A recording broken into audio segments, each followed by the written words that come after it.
Transactions not regarded as transfer. Conversion of a sole proprietor stroke firm into a company.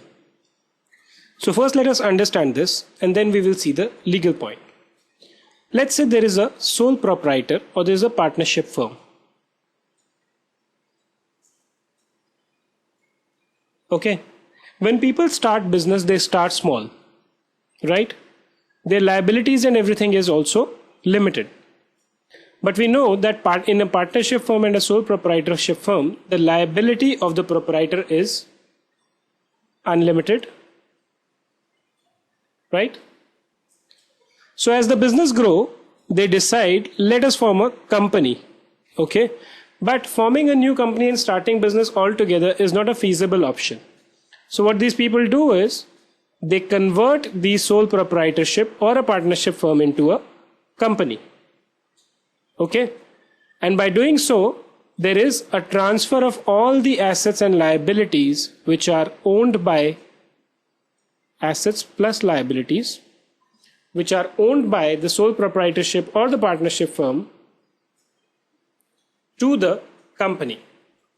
The question which comes up is that in such a conversion, should capital gains tax be levied? If you see in real terms, what is happening is that just the business is being transferred. There is no gain which is derived by either the sole proprietor or the partnership firm. And therefore, the law also provides that such a transfer, such a conversion will not be liable to capital gains tax. So they have excluded it from the definition of transfer. But there are certain conditions which are attached to it to ensure that the benefit is available only to genuine cases. Let's see this. In case of succession of a sole proprietor by a company, which means what? The business of the sole proprietorship registers itself as a company in the business carried on by it. So this term is important because there has to be a business which the sole proprietor was carrying on, which will now be carried over by the company. So there is a succession of the business.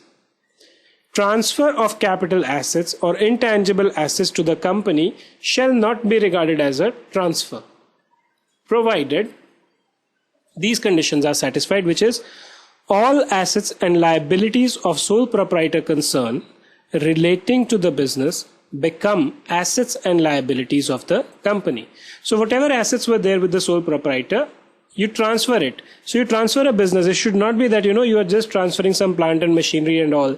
Just to avoid capital gains tax, you say, oh no, this is a succession case, right? The second thing is shareholding of the sole proprietor or the owner of business in company is not less than 50% of total voting power. So both in terms of economic ownership and the voting power, it has to be 50% for 5 years from succession date. So whenever the succession happens, from that date, for continuous 5 years, you should continue to own at least 50%. If you don't own, then the benefit is withdrawn. And the third condition is sole proprietor's consideration is only share allotment in the company. You can't take cash or any other benefit directly or indirectly from the company. What you are supposed to receive is only the shares in that company, right? If these conditions are satisfied, then the succession of the sole proprietor business with that of a company will not be liable to capital gains tax. Similar to this is the case of succession of a firm by a company, okay, in respect of business carried on by it, okay. In those cases, transfer of capital assets or intangible assets by the firm to the company is not liable to tax, provided again these 4 conditions are satisfied. These 4 conditions are same as this one. The only difference is here you had a sole proprietor. In this case, you will have partners. So let's read through these 4 points. All assets and liabilities of the firm relating to the business become the assets and liabilities of the company. Partners before succession become shareholders in the company in proportion to capital accounts before succession. So if there were 3 partners, A, B and C, and they had 20,000, 40,000 and 60,000 worth of share capital before conversion or before succession, then whatever is their shareholding in the company should be in the ratio of 20,000 is to 40,000 is to 60,000, right? The third thing is shareholding of partners in companies not less than 50% of the total voting power for 5 years. So the total shareholding of these three people has to be 50% for 5 years.